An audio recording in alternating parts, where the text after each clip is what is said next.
Someone once told a brand new mom, exhausted, running on 2 hours of sleep, that every time she rocked her baby to sleep, she was ruining him, that she was building a habit she'd never be able to break. She believed it, and she stopped, and her baby cried for hours. That mom was told a lie. And if anyone has ever said something like that to you, this video is for you. Welcome back. On this channel, we cut through the parenting noise and bring you real, research-backed answers, because you deserve better than outdated advice wrapped in judgment. Today we're tackling one of the most emotionally loaded questions in early parenting.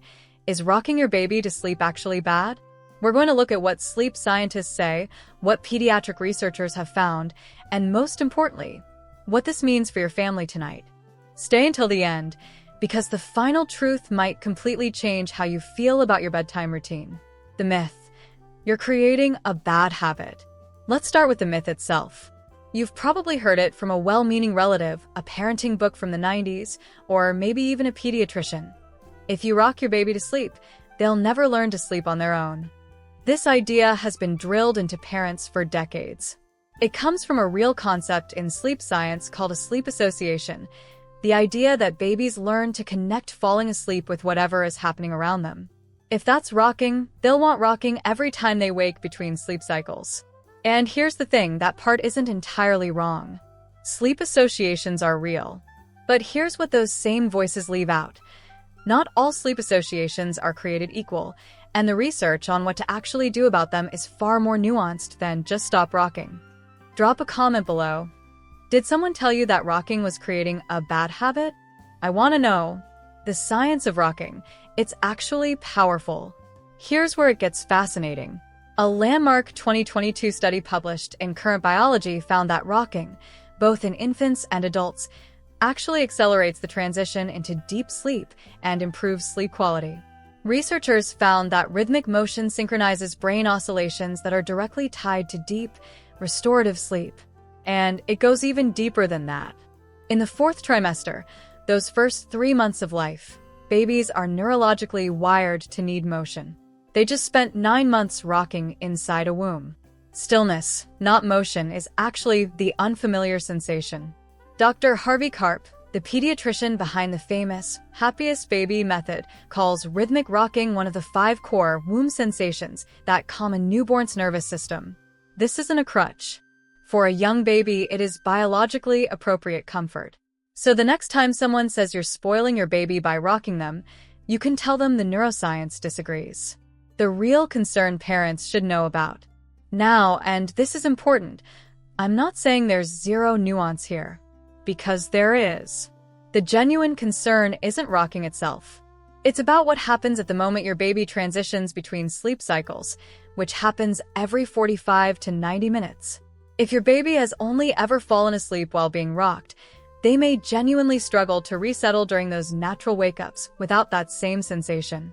Think of it this way.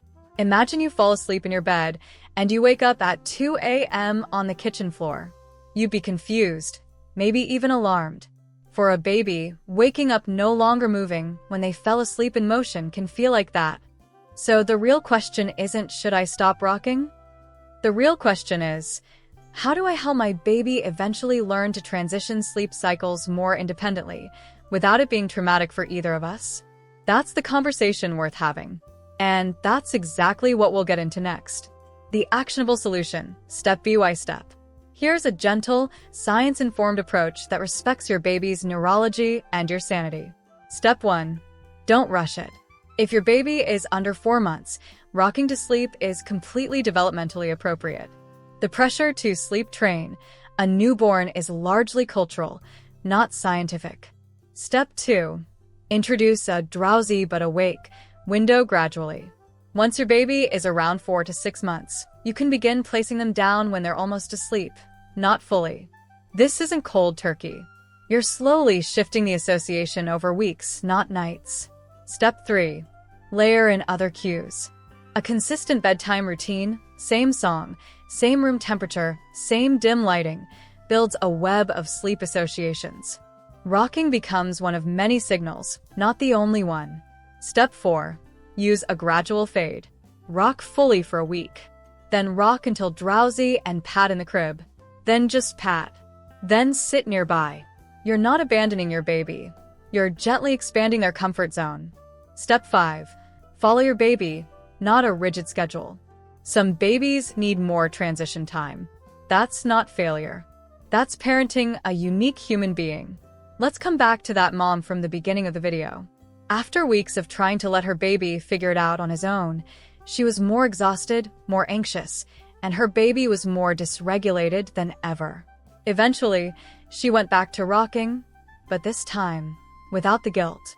She built a slow, gentle routine. And by 8 months, her son was falling asleep with just her hand on his back. She didn't ruin him. She knew him. That's the thing nobody tells you in those stern parenting forums. Responding to your baby's needs builds trust. And trust, neurologically, is actually what makes independent sleep possible long-term. The research on secure attachment consistently shows that babies with responsive caregivers develop better self-regulation skills over time, not worse ones. Now, I can already hear some of you thinking, but my cousin's neighbor's baby was rocked until age 4 and never slept alone. And look, anecdotes exist. Every baby is different. Some children do become very strongly dependent on motion, and that can become genuinely exhausting for families. The answer there isn't guilt or abrupt sleep training, it's a gradual, responsive transition plan like the one we just walked through. And if you're at a point where your baby's sleep is significantly affecting your mental health or functioning, that is a completely valid reason to work with a certified pediatric sleep consultant. There's no shame in getting support. What I don't want is for you to feel like you've been damaging your child every time you've held them close at 3 a.m. You haven't. All right, let's bring it home. Here's what science actually says. Rocking is neurologically natural and beneficial for young babies. Sleep associations are real, but they're manageable with a gradual approach. Responsive parenting builds the secure foundation that makes eventual independent sleep more achievable, not less. And there is no universal timeline. Your baby, your pace. You are not creating a monster. You are creating a person who knows they are safe. If this video helped you breathe a little easier tonight, hit that like button. It genuinely helps this channel reach more exhausted, guilt-ridden parents who need to hear this. And I have a question for you in the comments. Did you rock your baby to sleep? How did it go? Share your story.